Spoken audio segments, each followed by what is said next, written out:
Isso é doutrina do Evangelho. Era isso que Jesus ele estava mostrando desde o tempo dos patriarcas e do profeta, que ele iria lidar com o homem caído e com o pecador por meio da substituição. E se não fosse isso, meus irmãos, nós estaríamos em direção ao inferno. Nós ainda estaríamos dentro do que Paulo diz em Efésios capítulo 2, mortos em ofensas e pecados, filhos da ira condenados ao inferno. Se Deus não realizasse essa substituição, e Ele realizou, não porque nós era bom, mas pelo contrário, porque nós éramos mal, nós estávamos destinados a sofrer a ira e o furor de um Deus que é todo poderoso. Deus, Ele é santo. Deus, Ele é justo. E a sua justiça, por causa do pecado, ela deveria ser satisfeita. E a forma que Deus escolheu em satisfazer a sua justiça foi livrando o homem e matando o seu filho. Essa doutrina nós vamos ver em todas as Escrituras. Quando nós olhamos Adão e quando Adão cai, ele conhece que está nu. E quando ele conhece que está nu, ele se esconde. Quando ele se esconde, ele tinha feito para si e para sua mulher roupas de folha. Deus se apresenta no jardim e fala: Adão, onde tu estás? E Adão fala: Senhor, ouvi tua voz e temi. Por que, Adão? Porque eu conheci que estava nu. E Adão tinha feito folhas para tampar sua nudez. Em outras palavras, Adão tinha feito obras da sua mão para tentar tampar o seu pecado. Mas qual foi o agir de Deus? Foi matar um animal, para que houvesse uma substituição da folha para a pele de um cordeiro. A obra da nossa mão jamais pode nos fazer sermos perdoados dos nossos pecados.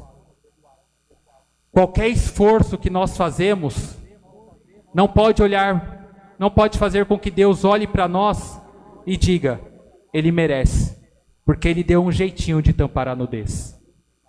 É somente o sangue sendo derramado.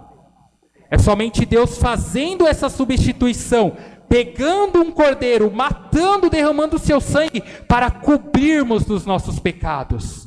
É por isso que todos aqueles que querem chegar-se a Deus devem ter suas vestiduras lavadas e remidas no sangue puro do Cordeiro de Deus.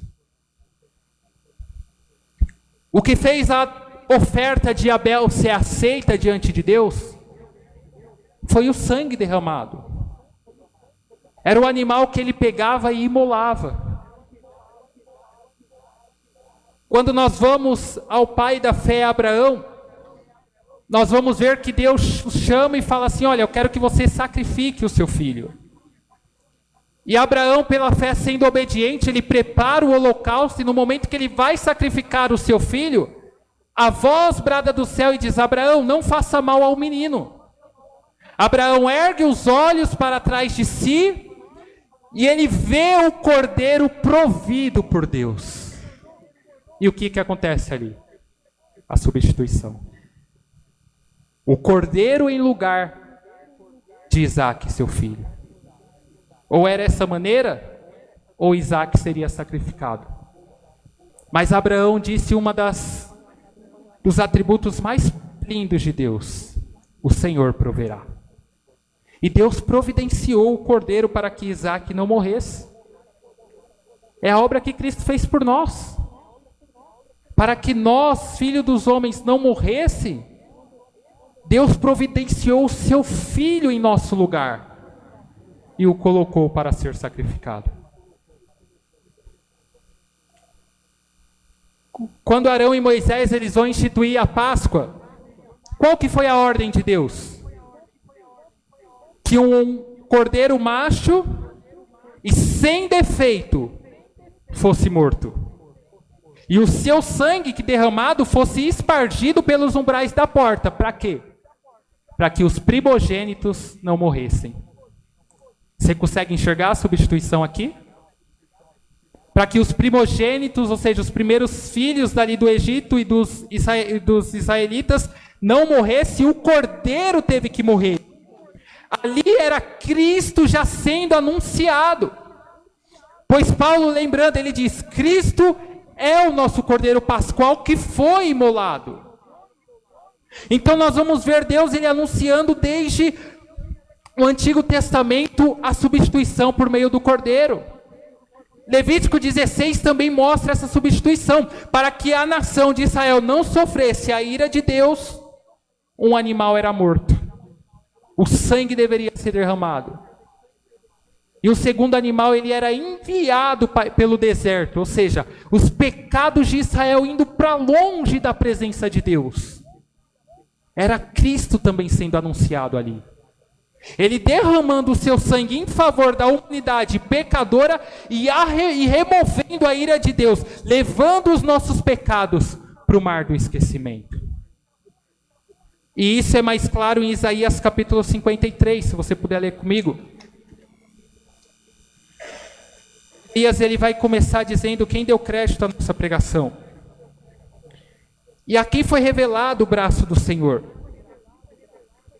O verso de número 4 ele diz: certamente ele tomou sobre si as nossas enfermidades, e as nossas dores ele levou sobre si, e nós o reputávamos por aflito, ferido de Deus e oprimido. Mas ele foi transpassado pelas nossas transgressões e moído pelas nossas iniquidades. O castigo que nos traz a paz estava sobre ele, e pelas suas pisaduras nós fomos sarados. Olha a substituição aqui. Todos nós andávamos desgarrados como ovelha, cada um se desviava pelo seu caminho, mas o Senhor fez cair sobre ele a iniquidade de todos nós. Aqui é Jesus tomando o nosso lugar. Aqui é Jesus tomando a nossa culpa. Aqui é Jesus tomando os nossos pecados e carregando naquele madeiro.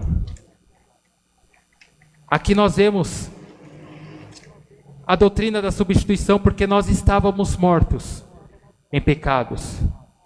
Nós estávamos destinados, como já dizemos, a sofrer a ira de Deus. Mas a maior provisão que Deus poderia nos dar, Ele já deu.